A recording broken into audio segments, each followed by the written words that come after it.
நேற்றைய தினம் மரியாதைக்குரிய பாரத பிரதமர் அவர்கள் தமிழ்நாட்டுக்காக தலைநகரில் பொங்கல் கொண்டாடினார்கள். இந்த பொங்கல் எங்களுக்கெல்லாம் மகிழ்ச்சியாக ஒரு பங்கெடுப்பாக இருந்தது என்பது மட்டுமல்ல, தமிழ்நாட்டுக்கே அது ஒரு செய்தியாக இருந்தது. என்னை பொறுத்தமட்டில் முந்தைய நாள் ராகுல் காந்தி ஒரு ட்விட்டர் போடுறார், மரியாதைக்குரிய மோடி அவர்கள் தமிழ் கலாச்சாரத்திற்கு எதிரானவர்கள் என்று போடுறார். ஆனா தலைநகரிலேயே காங்கிரஸ் கூட இப்படி கொண்டாடியது கிடையாது. மரியாதைக்குரிய பாரத பிரதமர் தலைநகரில் கொண்டாடி எல்லோருக்கும் வாழ்த்து தெரிவித்தது உண்மையிலேயே மகிழ்ச்சி. அது முந்தைய தினம் விஜய்க்கு ஆதரவாக போடுகிறேன் என்று சொல்லிவிட்டு பாரத பிரதமருக்கு எதிராக தமிழ் கலாச்சாரத்திற்கு எதிரானவர் என்ற போட்ட மோடிக்கு என்ற ட்விட்டருக்கு மோடி நேற்று செயலில் பதில் சொல்லி இருக்கிறார். அந்த வகையில் நாங்கள் எல்லாம் மகிழ்ச்சியாக இருக்கிறோம், தமிழ் மக்கள் எல்லாம் மகிழ்ச்சியாக இருக்கிறார்கள். எல்லா துறையும், நீதித்துறை, திரைத்துறை எல்லோருமே கலந்து கொண்டார்கள். இந்த வகையில் மிக்க மகிழ்ச்சி. அது மட்டும் இல்ல, நேற்று தயாநிதி மாறன் அவர்கள் தமிழ்நாட்டில எல்லாம் கம்ப்யூட்டர் பயன்படுத்துறாங்க, வடநாட்டில் பெண்கள் எல்லாம் குழந்தை பெற்றுக்கிறாங்க என்று தமிழ் பெண்களே மற்ற மாநிலத்து பெண்களை தவறாக பேசினால் தமிழ் பெண்களே ஒத்துக்கொள்ள மாட்டார்கள். தமிழ்நாடு நிச்சயமா வளர்ந்திருக்குது, அதுக்கு தயாநிதி மாறன் மாத்திரம் காரணம் அல்ல. மரியாதைக்குரிய காமராஜர் அவர்கள் இலவசமாக உணவோடு கல்வியும் கொடுத்து அதனால எல்லாரும் வளர்ச்சி அடைந்திருக்கிறார்களே தவிர, தயாநிதி மாறனுக்கு இத மாதிரி பேசுறதுனால தமிழகத்தை மற்ற மாநிலங்களுக்கு முன்னால் தலைகுனிய வைக்கிறார்கள் என்பது எனது குற்றச்சாட்டு. அதே மாதிரி முதலமைச்சர் அவர்களும் தொடர்ந்து மத்திய அரசை குறை சொல்லிக் கொண்டிருப்பதை விட்டுவிட்டு ஆந்திரா போல ஒற்றுமையாக இருந்து தமிழகத்திற்கு நல்ல திட்டங்களை கொண்டு வந்தால் தமிழக மக்கள் மகிழ்வார்கள். இல்லை என்றால் இன்னும் 4 மாசம் தான். 2026 தேசிய ஜனநாயக கூட்டணி வெற்றி பெறும். 23ஆம் தேதி மரியாதைக்குரிய பாரத பிரதமர் அவர்கள் சென்னை பக்கத்துல வராங்க. அது தேசிய ஜனநாயக கூட்டணி தலைவர்கள் எல்லாரும் கலந்து கொள்வார்கள். அதில் நிச்சயமாக எங்களுக்கு வெற்றி கிடைக்கும். அந்த வெற்றியின் ஆரம்ப கூட்டமாக அந்த கூட்டம் இருக்கும். இன்னைக்கு ஜல்லிக்கட்டு நடைபெற்றுக் கொண்டிருக்கிறது. நான் தமிழக முதலமைச்சரையும் தமிழக அரசாங்கத்தினையும் கேட்டுக்கொள்கிறேன். இன்னைக்கு விஞ்ஞான உலகம், மாடு பிடி வீரர்கள் ரத்த காயத்தோட தூக்கிட்டு போய் சில பேர்லாம் போன வாட்டி இறந்தார்கள்.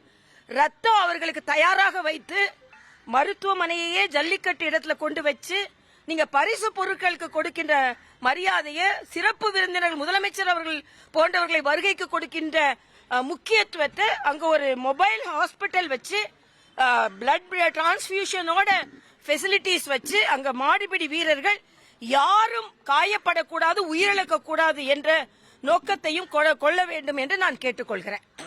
விஜய் அவர்கள் பொங்கல் வாழ்த்தோட சேர்த்து தமிழ் புத்தாண்டுன்னு பதிவிட்டிருக்கிறாரு, எப்படி பாக்குறீங்க? சித்திரை ஒண்ணுதான் தமிழ் புத்தாண்டு கொண்டாடிட்டு இருக்கிறோம். தை பிறந்தால் வழி பிறக்கும் என்பதற்காக அவர் கொண்டாடினாரா, இல்லனா அவர் தமிழ் புத்தாண்டு தான் இப்ப எல்லாருமே தமிழ் புத்தாண்டு ஏப்ரல் மாதம் கொண்டாட ஆரம்பித்து விட்டோம். ஒருவேளை தேர்தல் பக்கத்துல வருதுனால தமிழ் புத்தாண்டு இப்பவே நம்ம சொல்லிடுவோம்னு விஜய் நினைச்சாரான்னு எனக்கு தெரியல. இது புத்தாண்டு தான், தை பிறந்தால் வழி பிறக்கும். ஆனா நம்மை பொறுத்த மட்டும் சித்திரை ஒன்றுதான் தமிழ் புத்தாண்டு, அதை எல்லோரும் கொண்டாடி கொண்டு இருக்கிறோம். அதனால தம்பி விஜய் ஒருவேளை அவருக்கு சொன்னது தப்பா சொன்னாங்களா, இல்ல அவரே அப்படிதான் நினைச்சாரான்னு தெரியல. ஏதோ வாழ்த்து சொன்னார் என்ற வகையில் நான் மகிழ்வோம், அவ்வளவுதான். இல்ல, தகவல்கள் எங்களுக்கும் தகவல்களாக தான் வந்து கொண்டிருக்கிறது. தலைவர்கள் அதற்கான பேச்சுவார்த்தையில் ஈடுபட்டிருப்பார்கள் என்று நான் நினைக்கிறேன். அவர்கள் என்ன வழிகாட்டுகிறார்களோ அதன்படி நாங்க வழி நடப்போம். அதனால என்ன, நிச்சயமாக தேசிய ஜனநாயக கூட்டணி பலம் பொருந்திய கூட்டணியாக மாறும் என்பதுதான். அது மட்டும் இல்ல, விஜயை சுத்தி எது நடந்தாலும் அதுல மோடியை இணைக்கிறத நான் வன்மையா கண்டிக்கிறேன்.